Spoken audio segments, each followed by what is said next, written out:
All right, so the next set, I'm going to drop down here to 13 through 18. Convert the degree measure to radians or the radian measure to degrees. So 13 through 15 are all degree measures to radians, and 16 to 18 are radian measure to degrees.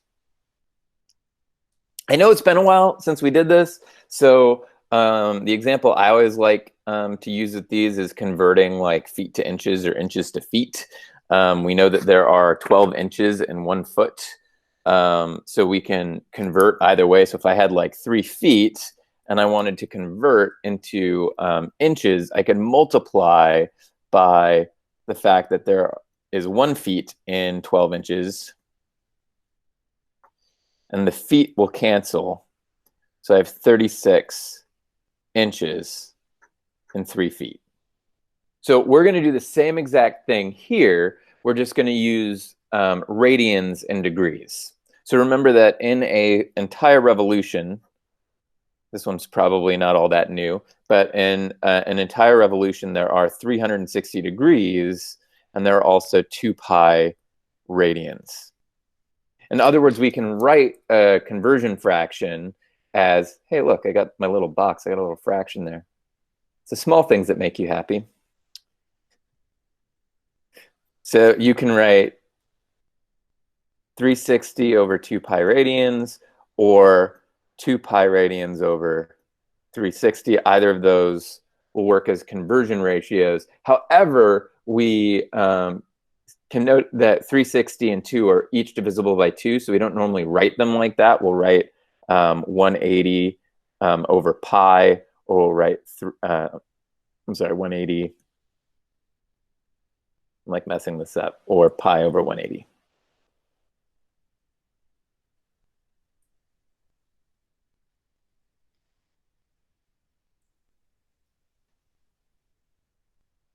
If you're not quite sure about which one to use for a particular problem, try one. You'll notice really quickly that it's not going to work if you try the wrong one. So, for example, I'm just going to do problem 14 because it looks like it's simpler numbers and I don't have a calculator right with me.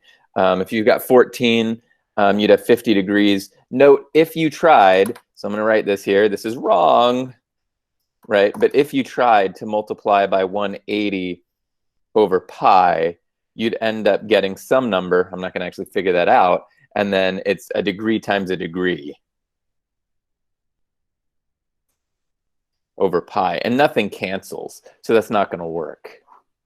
So if you want to convert from degrees to radians, you're going to multiply by the radians in the numerator and the degrees in the denominator.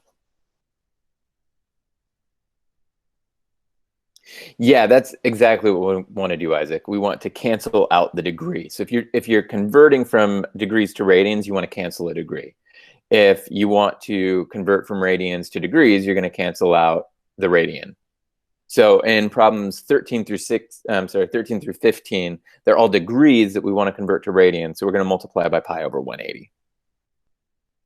This one looks like it's pretty simple because once you do that, 50 and 180 are both divisible by 10, and that just gives me 5 pi over 18. 18 is not divisible by 5, so we're done. And note, you don't have to write radians at the end of it. If you want to, you can. Typically, though, what we do is if there's no degree, we just assume it's a radian. Okay, so for problems 16 through 18, I'm just going to choose one at random. How about 17? Problem 17 wants to convert 5 pi over 9 into degrees. And I know it wants me to convert into degrees because it's saying convert the degree measure to radians or the radian measure to degrees. Because 5 pi over 9 is in radians. I know it's in radians because there's no degree symbol. It also has a pi in it, which is a pretty good indication it's in radians. I'm going to convert that radian to degrees. So to do that, I want to introduce degrees into this in the numerator, and I want to cancel out the radians. I think all of these you can pretty much do by hand.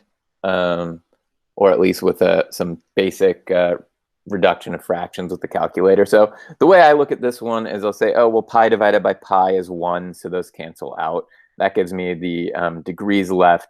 However, I also know that 18 divided by 9 is 2, so 180 divided by 9 is 20. So I know that 180 divided by 9 is 20, because I know that 18 divided by 9 is 2, and then I just multiply it by 10. So that's going to leave me with 5 times 20 degrees, which is 100 degrees.